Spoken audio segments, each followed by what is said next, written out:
preparados para esa aventura final que espera a la Iglesia de Jesucristo en sus últimos días. Recibir al Señor, ser arrebatados para recibir al Señor en el aire. Fíjense bien en esa expresión que está usada por Pablo en Tesalonicenses. Saldremos, seremos arrebatados para recibir al Señor en los aires. ¿Quién es el que viene? Es Él el que viene. Y nosotros le salimos a recibir en los aires. Si yo voy a tu casa, soy yo el que va a tu casa. Y si yo estoy en la puerta de tu casa, tú me sales a recibir. Soy yo el que voy a tu casa, tú me sales a recibir y yo entro contigo a tu casa. Esa es la escena que está relatando Pablo allí en Tesalonicenses. Estamos entonces viendo la enseñanza de Jesús respecto a su segunda venida y ya vimos el Evangelio de Lucas y estamos viendo ahora la versión que nos cuenta Mateo, en Mateo 24, así que les invito a que tengan abiertas sus Biblias en Mateo 24.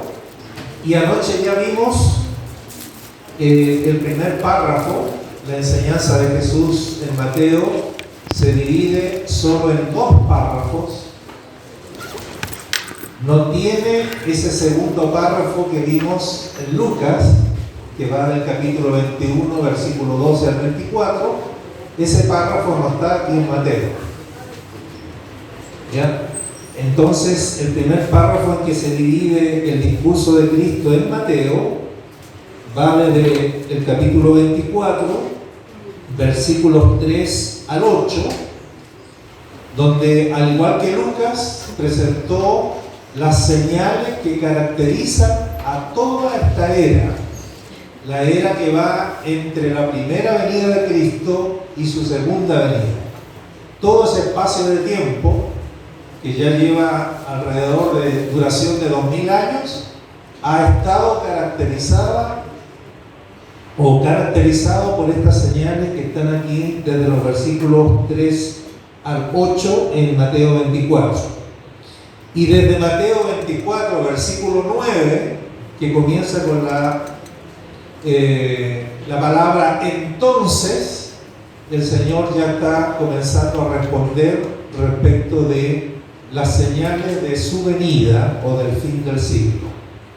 Y anoche quedamos hasta el versículo 14, 24-14, donde dice que será predicado este evangelio del reino en todo el mundo para testimonio a todas las naciones y entonces vendrá el fin.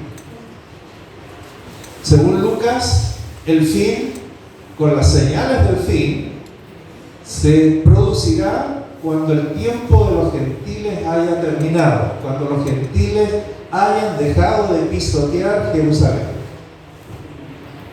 Pero según Mateo, el fin va a llegar cuando el evangelio del reino se haya predicado en todo el mundo y entonces vendrá el fin.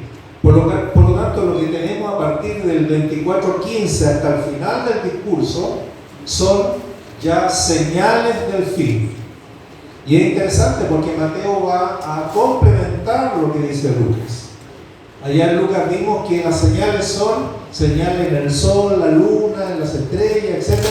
Las potencias de los cielos serán conmovidas, pero aquí Mateo va a darnos otras señales del fin que nos indican o nos indicarán si somos o no somos la última generación.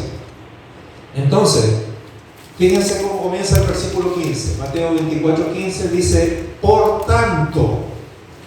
¿Qué quiere decir esa expresión? Por tanto. En el 14 ha dicho, entonces vendrá el fin. Y en el 15 dice, por tanto, o sea, voy a entrar a referirme a las cosas del fin.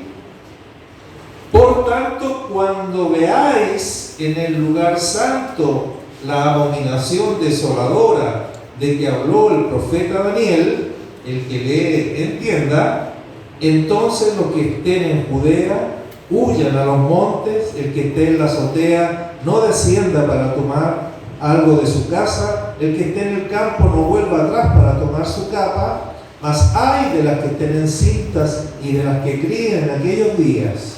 Orad pues que vuestra huida no sea en invierno ni en día de reposo, porque habrá entonces gran tribulación, cual no la ha habido desde el principio del mundo hasta ahora, ni la habrá.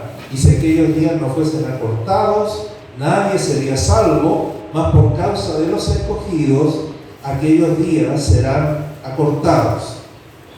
Entonces, noten la reiteración con el término entonces. Entonces, en ese momento, si alguno os dijere, mirad, aquí está el Cristo, o mirad, allí está, no lo creáis, porque se levantarán falsos cristos y falsos profetas y harán grandes señales y prodigios, de tal manera que engañarán, si fuere posible, aún a los escogidos. Ya os lo he dicho antes. Así que si os dijeren, mirad, está en el desierto, no salgáis, o mirad, está en los aposentos, no lo creáis, porque como el relámpago que sale del oriente y se muestra hasta el occidente, así será también la venida del Hijo del Hombre. Porque donde quiera que estuviera el cuerpo muerto, allí se juntarán las águilas. Hasta allí mientras tanto. Entonces, si ustedes comparan este párrafo del 24:15 hasta el versículo 28 que hemos leído, se distingue desde Lucas en varias cosas. Y la conclusión de eso, les voy a demostrar enseguida las diferencias, y la conclusión de eso es que Mateo no está hablándonos del año 70, de lo que ocurrió en el año 70 después de Cristo, sino que nos está hablando lo que va a ocurrir inmediatamente antes de la venida del Señor. O sea, Mateo nos está contestando con otro periodo, refiriéndose a otro periodo, y que tiene que ver con el tiempo de la segunda venida de Cristo. Así que le damos gracias a Lucas porque Lucas nos respondió la pregunta tocante a la suerte del segundo templo, pero Mateo viene a complementar y a decirnos que en las palabras proféticas de Jesús, él también se refirió al acontecer inmediato o a lo que va a acontecer inmediatamente antes de que el Señor regrese. El tiempo del fin no es un día, no es un evento, es un periodo corto de tiempo donde van a acontecer varias cosas a las cuales tenemos que estar atentos. La primera, fíjense que en el versículo 15 menciona la abominación desoladora. Lucas no habló de eso. ¿Por qué? Porque esa abominación desoladora no se cumplió en el año 70. Es algo que se va a cumplir ahora en el tiempo de la segunda venida de Cristo. Es el primer elemento, la abominación desoladora, y ya nos vamos a referir a ella. Lo segundo es que en el versículo 21 habla de que habrá una gran tribulación. Lo del año 70 fue también una gran tribulación, pero esta es la gran tribulación. Es tan la gran que dice que no ha habido desde el principio del mundo hasta ahora, ni habrá otra después de ella. O sea, esta es la más grande, la más terrible. Por eso la ponemos con artículo definido, la gran tribulación. Por supuesto, lo que los judíos vivieron en el año 70, ya les conté que Josefo dice que murieron 1.100.000 judíos y los poquitos sobrevivientes fueron llevados cautivos a las naciones. Sin embargo, esta que está por venir para los judíos es peor que la del año 70. ¿Qué cosa hubo peor para los judíos que la del año 70 y que ya ocurrió? El exterminio, el holocausto de los nazis, donde mataron 6 millones de judíos. Esa es peor que la del año 70. Si la medimos por cantidad de muertos, es muchas veces mayor, 6 veces mayor que la del año 70. Sin embargo, dice que esta que viene es todavía la más grande de todas. No ha habido una más grande antes ni la habrá después. Ese es el segundo elemento que menciona este párrafo. El tercero es que esa gran tribulación está asociada a la venida de Cristo. La del año 70 no, porque después del año 70 han pasado más de 1900 años hasta el día de hoy y no ocurrió la venida del Señor inmediatamente. Sin embargo, aquí ya lo leímos en los versículos 23. Si alguien nos dijere, mirad, aquí está el Cristo, o mirad, allí está, no lo creáis. O sea, la gran tribulación genera la expectativa en la venida del Señor. Y se produce una confusión porque hay falsos cristos y falsos profetas diciendo, Cristo está allá, en tal lugar. Y entonces la gente quiere ir. Y lo que el Señor responde es, mi venida no será secreta. Mi venida será visible y pública. Así que si alguien le dice que yo llegué, que estoy en tal lugar, no lo crean, no lo sigan. Todo el mundo sabrá cuando yo haya venido. ¿Por qué? Porque dijo en el versículo 27 que su venida será como el relámpago que sale del oriente y se muestra hasta el occidente. Así será también la venida del Hijo del Hombre. No será oculta, no será secreta, no será invisible. La venida del Señor será pública, será visible, tal como el relámpago que recorre el cielo y todo el mundo lo puede ver. Todo ojo le verá. Y en algún momento va a pasar por Paraguay, por los cielos de Paraguay, ese relámpago, el Señor viniendo en esa nube vestido de poder y gran gloria.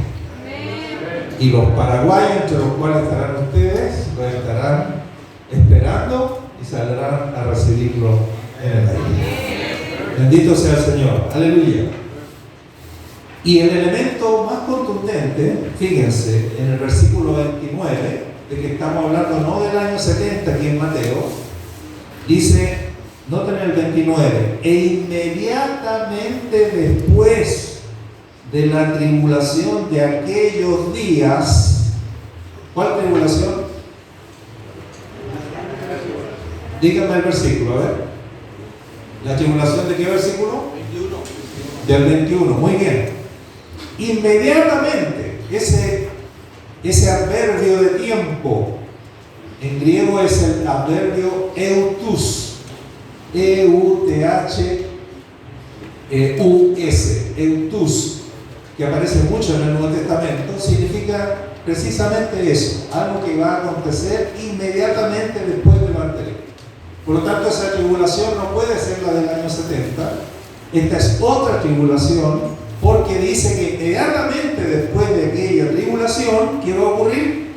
El sol se oscurecerá, la luna no dará su resplandor, las estrellas caerán del cielo y las potencias de los cielos serán conmovidas. Esa pirotecnia divina que les decía, esos fuegos artificiales celestiales, y dice el 30, entonces aparecerá la señal del Hijo del Hombre en el cielo, una señal que hará que todo el mundo mire, todo ojo le verá, como el relámpago, y entonces lamentarán todas las tribus de la tierra y verán al Hijo del Hombre viniendo sobre las nubes del cielo con poder y gran gloria. Entonces esa palabra inmediatamente es muy fundamental, hay que subrayarla porque quiere decir que estamos hablando no de la tribulación del año 70, sino estamos hablando de la tribulación que todavía está por venir. Que para nosotros que estamos hoy día, aquí en septiembre de 2021, todavía para nosotros es futuro. Entonces quiero comentar estas señales. La primera, entonces, vuelvo al 24:15. ¿Por qué digo que es una señal? Porque el Señor le dice a sus discípulos, por cuanto cuando veáis, ¿ya? Ahí está dando a entender entonces que es una señal que podremos ver. ¿Qué cosa? Cuando veáis en el lugar santo la abominación desoladora de que habló el profeta Daniel.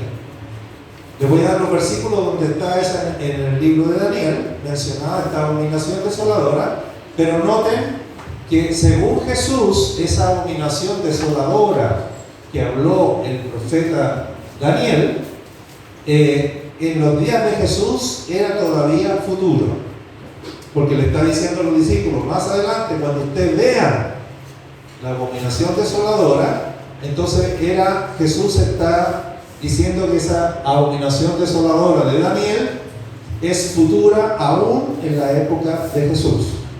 Tenemos dos posibilidades: o se cumplió en el año 70, o se cumplió o se va a cumplir ahora en la época de la segunda venida de Cristo. ¿Cuál de las dos es la correcta? La segunda. Se va a cumplir esta abominación desoladora en los días de la segunda venida de Cristo, porque ya vimos que todo este párrafo está ubicado en el contexto de la segunda venida y no del año 70. Repito, solo Lucas se refiere al año 70. Mateo omite el año 70 y usa las palabras de Jesús, la profecía de Jesús, para profetizar lo que va a acontecer durante la época de su segunda venida. Esta abominación desoladora, ¿dónde se va a manifestar? Dice, en el lugar santo. Ahí hay dos posibilidades: o por lugar santo se está refiriendo a Jerusalén, a la ciudad de Jerusalén, o específicamente al templo judío. ¿Cómo podemos responder para saber bien?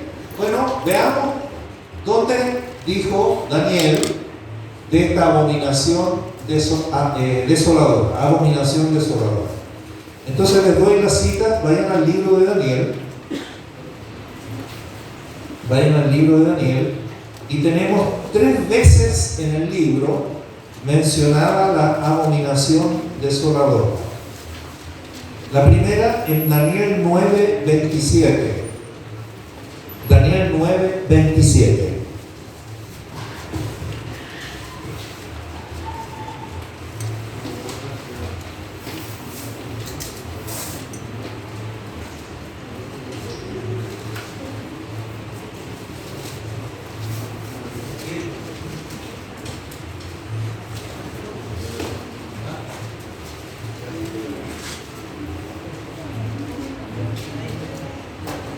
¿Aló? Aquí en Daniel 9:27 está dentro del contexto de la profecía de las 70 semanas, las 70 semanas de Daniel.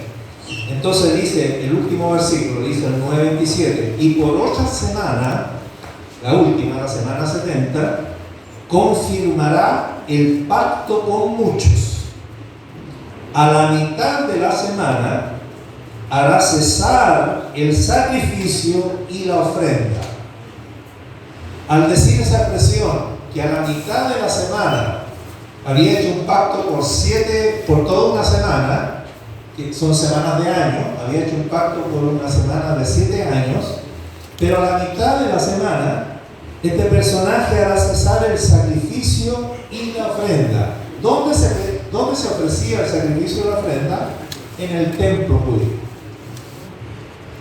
Por lo tanto, la abominación desoladora tiene que ver con el templo judío. El templo judío que fue destruido, el segundo templo, en el año 70, y de aquí se infiere de que entonces va a ser reconstruido por tercera vez.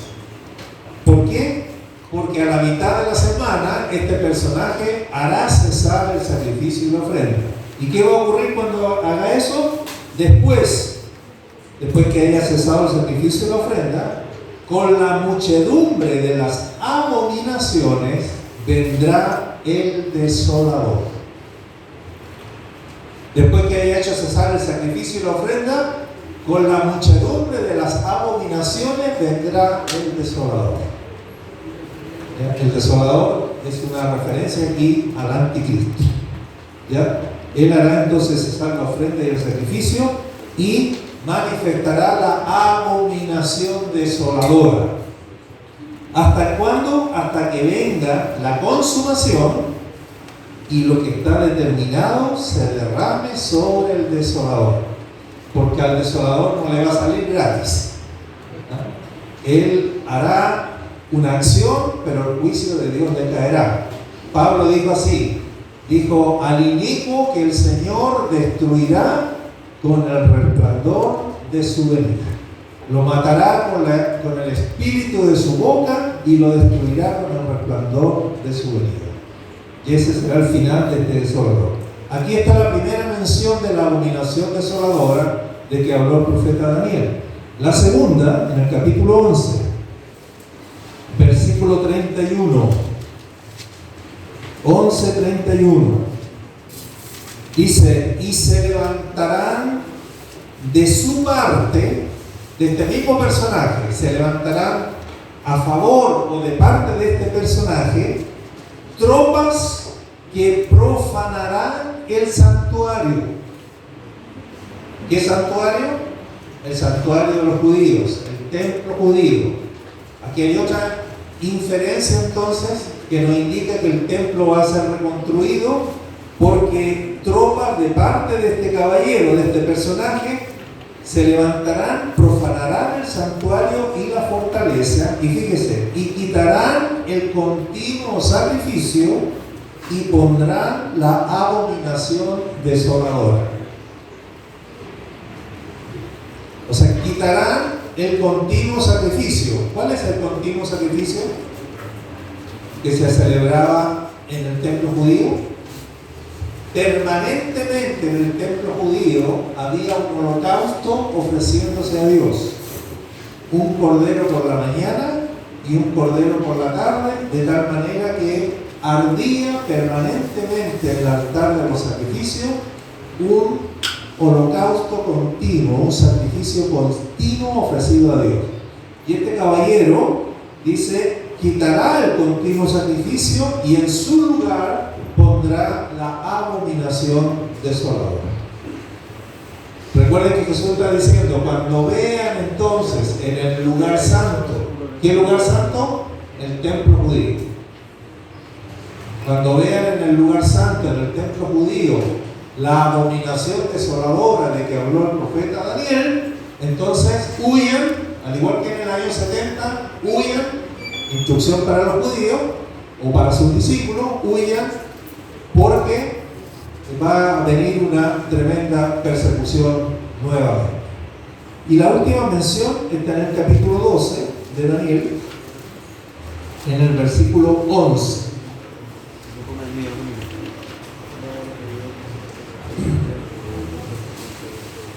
Daniel 12:11. Entonces, 3 veces el libro de Daniel menciona la abominación desoladora. Dice, y desde el tiempo, este es un ángel que le está respondiendo a Daniel, porque Daniel no entendía, y entonces le dice, y desde el tiempo que se ha quitado el continuo sacrificio, entonces fíjese, del momento que se ha quitado el continuo sacrificio hasta la abominación desoladora, hasta que termine la abominación desoladora, le da el tiempo de duración. ¿Cuánto tiempo habrá? 1290 días. ¿No? Eso es casi exactamente 3 años y medio.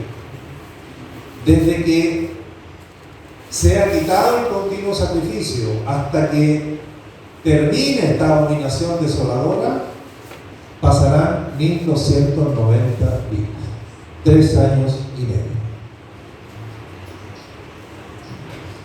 Entonces está claro que esa abominación desoladora que se va a instalar en el templo judío va a significar un periodo de persecución que se va a desatar. La última, que según palabra de Jesús, es una gran tribulación que no la ha habido antes ni la habrá después. Es la más terrible de todas. Volvamos a Mateo entonces, Mateo 24, versículo 15, donde está mencionada esta abominación desoladora. Primera señal del fin. Por lo tanto, ¿podemos decir que nosotros somos la última generación? Todavía no, porque esta abominación, para que pueda manifestarse, tiene que estar reconstruido el templo judío, y al día de hoy ese templo judío no está todavía reconstruido. ¿Ya? Pero de aquí entonces inferimos con bastante certeza de que el templo va a ser reconstruido y que en ese tercer templo va a manifestarse la abominación desoladora, y Jesús dice, esa es la primera señal, según Mateo, que Él nos da para reconocer que estamos en el tiempo del fin.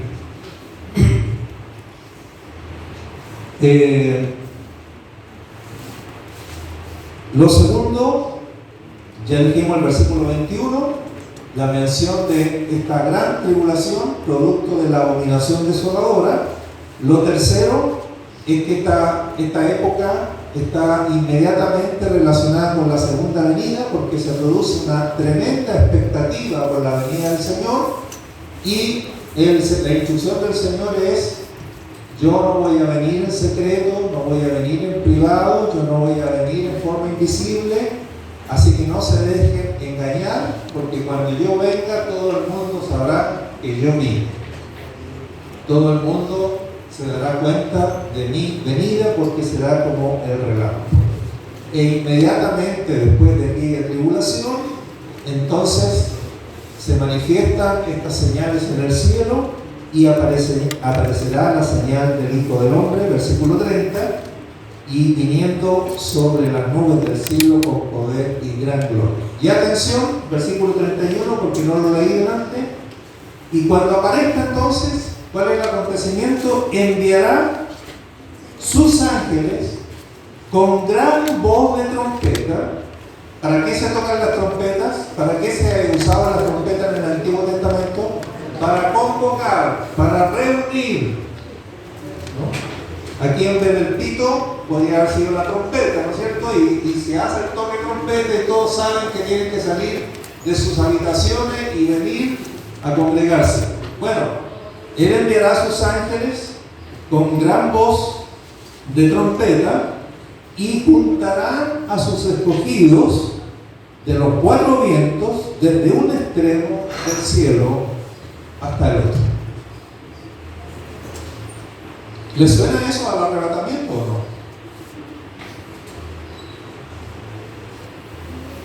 no? ¿No? Juntar a sus escogidos. Imagínense la venida del Señor como el relámpago, pasando por Paraguay, un fenómeno estelar, lleno de luz, lleno de gloria, acompañado de millones de ángeles que con voz de trompeta pasan con un tremendo estruendo por este país, recorriendo Encarnación, Asunción, no sé cómo será, de norte a sur, de este a oeste, y recogiendo, juntando los ángeles a sus escogidos. Aleluya. Esta es la aventura final que nos espera. Esta es la aventura final que experimentará la iglesia de Jesús.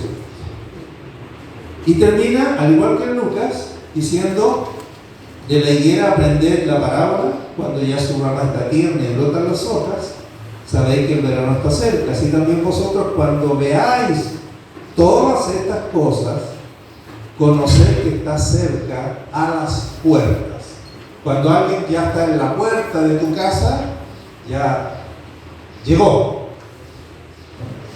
Ya llegó tan cerca que ya está a la puerta de tu casa.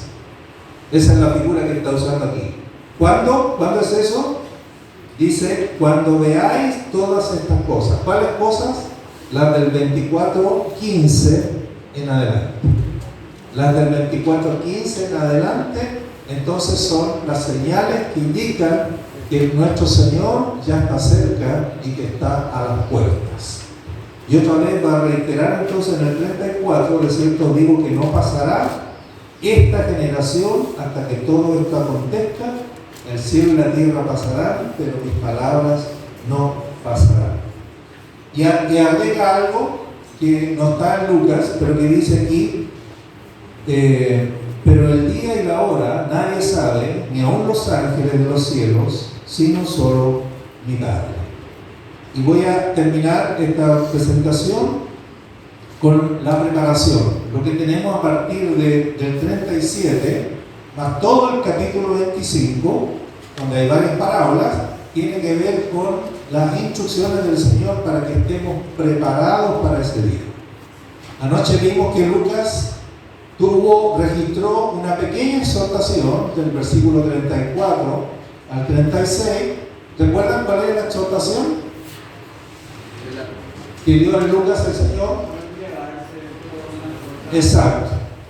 No solo miren las señales, sino también mírense a ustedes mismos, de tal manera que el corazón no se les cargue de glotonería, ni de embriaguez, ni de los afanes de esta vida, de tal manera que empiecen a ocuparse en otra cosa, el corazón se les arraigue en otros asuntos y aquel día de su venida los sorprenda como ladrón. Cuídense.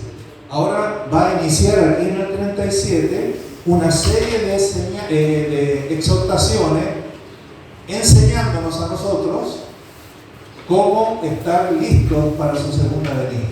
Cómo que su segunda venida no nos encuentre desprevenidos, mirando para otro lado. En Chile diríamos pajareando, mirando los pajaritos y totalmente descuidado de lo que está aconteciendo. Entonces, ¿cuál es la exhortación? Más como en los días de Noé, así será la venida del Hijo del Hombre. Porque como en los días antes del diluvio, ¿cómo estaba la gente viviendo? ¿Cómo estaba la gente viviendo? Estaban comiendo, bebiendo, casándose y dándose en casamiento hasta el día en que Noé entró en el arca, y no entendieron hasta que vino el diluvio y se los llevó a todos. Así será también la venida del Hijo del Hombre.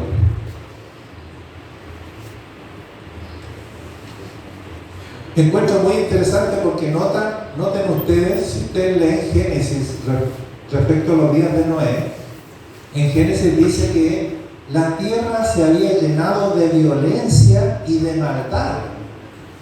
Cuando dice de maldad, imagínense toda clase de pecados y de violencia, de asesinato. Y cuando Jesús cita los días de Noé, no menciona esas cosas. ¿Qué cosas mencionó? Mencionó 4 cosas, repitámoslas. ¿Qué cosas mencionó? Comer, beber, casarse y darse en casamiento. Pregunto, ¿son cosas pecaminosas? ¿Cuántos comieron hoy día en la mañana? ¡Pecadores! ¿Cuántos bebieron? ¿Son cosas pecaminosas? No, son las cosas de la vida cotidiana. Comemos, bebemos, nos casamos, trabajamos, compramos, vendemos. Son las cosas de la vida cotidiana. ¿Y dónde está el problema? ¿Por qué vino el diluvio? ¿Cuál es la figura que está usando Jesús? Dice, pero la gente estaba ocupada en esas cosas, tenía el corazón en esas cosas, vivía para esas cosas. Y entonces cuando vino el diluvio, los sorprendió. Cuando vino el diluvio, los encontró ocupados en estas cosas que no son malas en sí mismas, pero que tenemos que cuidar de que estas cosas no acaparen nuestro corazón. ¿Se entiende, no? Así que, hermanos, cuidado. Jesús nos está diciendo aquí que para nosotros el peligro son esos pecados flagrantes, feos, horrorosos. No, dice, ustedes, mis discípulos, tienen que tener cuidado con estas cosas legítimas, con los que están estudiando una profesión, con los que están ejerciendo una profesión, con los que están ganando dinero, con los que tienen como proyecto casarse, con los que están teniendo hijos, con los abuelos que están acariciando a sus nietos, con las cosas de la vida cotidiana. Las tenemos, pero nuestro corazón está en el Señor. Ninguna de esas cosas está primero que el Señor. Así que es muy interesante cómo el Señor aplica los días de Noé en la enseñanza a sus discípulos, que tenemos que tener cuidado con estas cosas. En el discurso de Lucas, en el 17, el Señor hace una frase que yo no la olvidé nunca más, y dijo: acuérdense de la mujer de Lot. Y eso es para nosotros. Acuérdense de la mujer de Lot. ¿Qué le pasó a la mujer de Lot?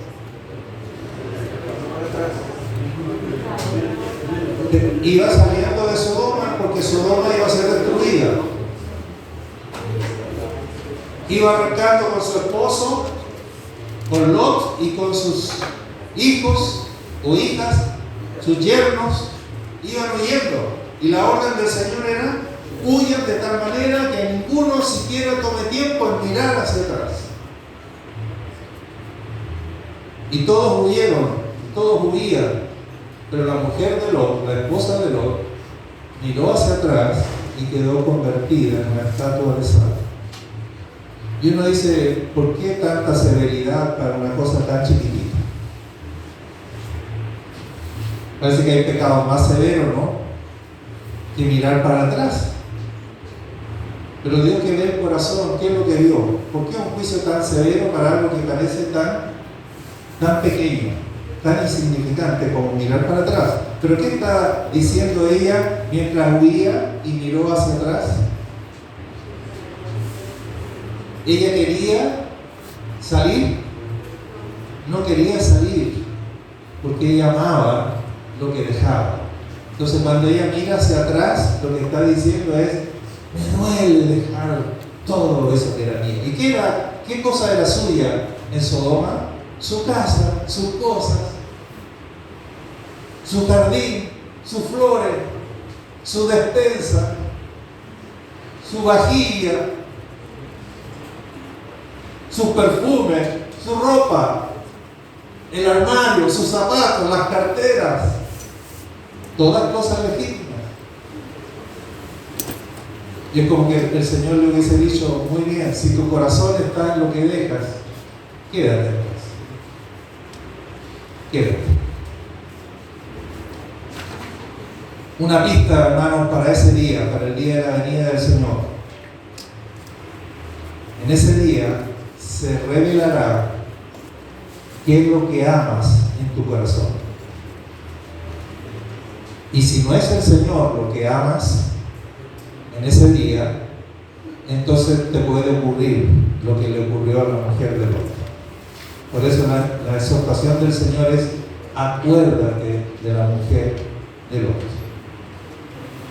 Podemos tener todas las cosas, pero las tenemos que tener tan fuera de nuestro corazón que si tenemos que soltarla para irnos con Él, no hay ningún problema, lo soltamos. Pero en ese día cada uno se va a aferrar a lo que ama.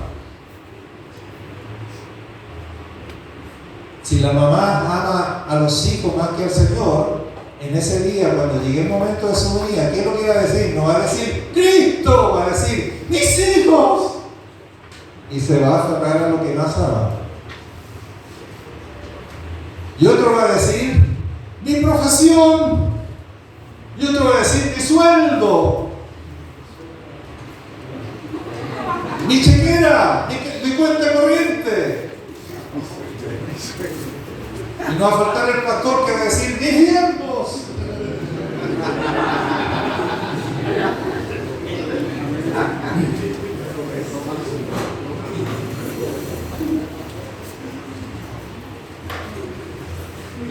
¿Es Cristo tu primer amor?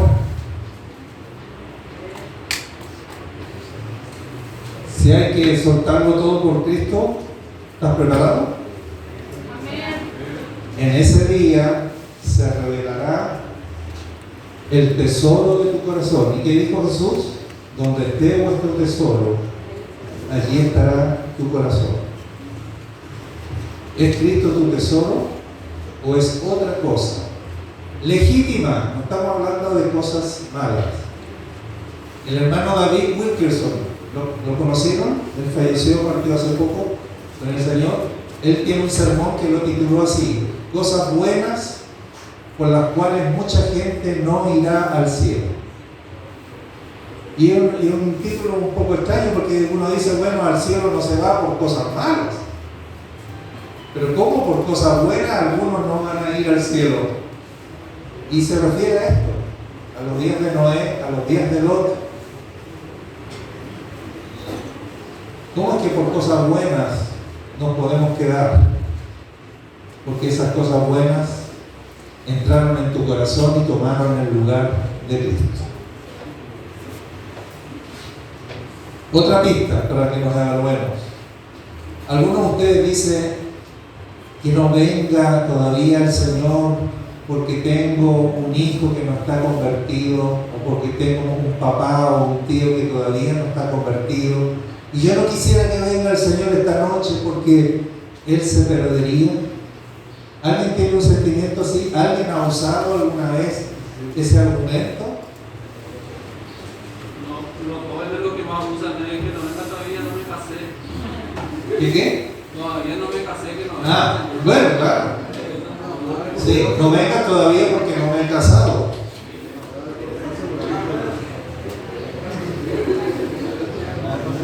¿Qué indicaría eso? ¿Qué indicaría eso que parece muy loable, que uno diga, Señor, no vengas todavía porque tengo un familiar que no te conoce? ¿Qué indicaría eso? Que el familiar está por sobre el amor al Señor. Que el casamiento está primero que el Señor.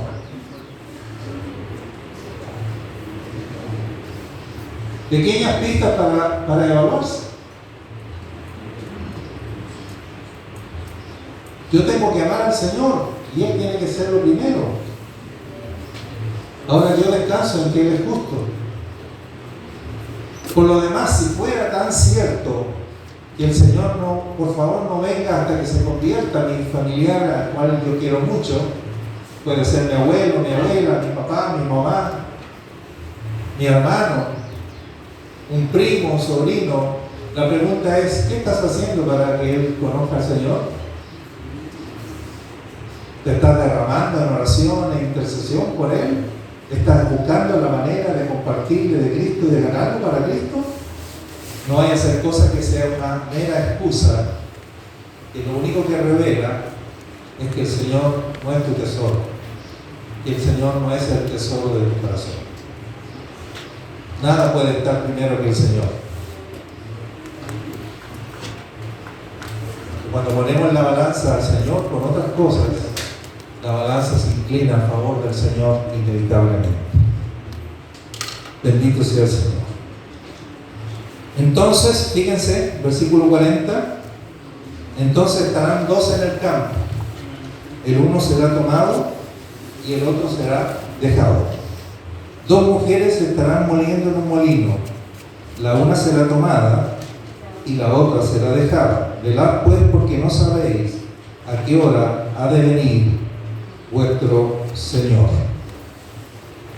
¿Por qué uno se queda? Pone dos trabajadores del campo. Atención, la venida del Señor, la gente estará haciendo su vida cotidiana, las mujeres trabajando en el molino, los hombres, los varones trabajando en el campo. Esa es la figura que está usando. ¿Por qué uno es tomado y el otro es dejado? ¿Qué hizo la diferencia? Porque no es una cosa arbitraria, ¿no? Que Dios dice tú. ¿Por qué uno fue dejado y solo uno fue tomado? Contéstenme con lo que acabamos de hablar.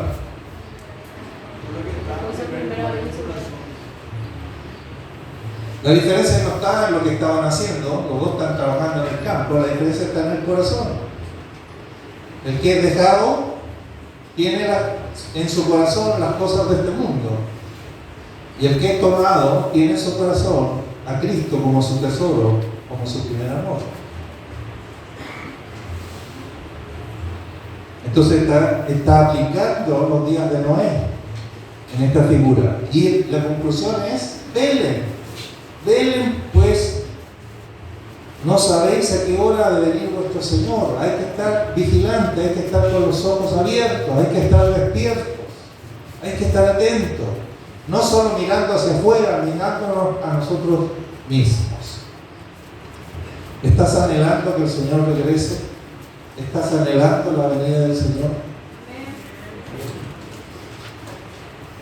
Pablo dice, en aquel día en que Él regrese, Él me dará la corona de justicia, pero no solo a mí, dice, sino a todos los que aman su venida.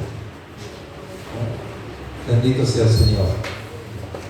Allí entonces, hasta ahí voy a quedar con los días de Noé como otra recomendación del Señor para estos días finales, en que el propósito de esta charla tiene que ver con que estemos preparados, Tenemos que, a medida que las señales se vayan manifestando y cuando sepamos que somos la última generación, entonces es tiempo de comenzar a preparar las maletas. Es tiempo de comenzar a ordenar y librarnos de todo afán para poder volar al encuentro del Señor con un corazón libre y lleno de amor por Cristo. Amén. Pónganse en pie, vamos a orar.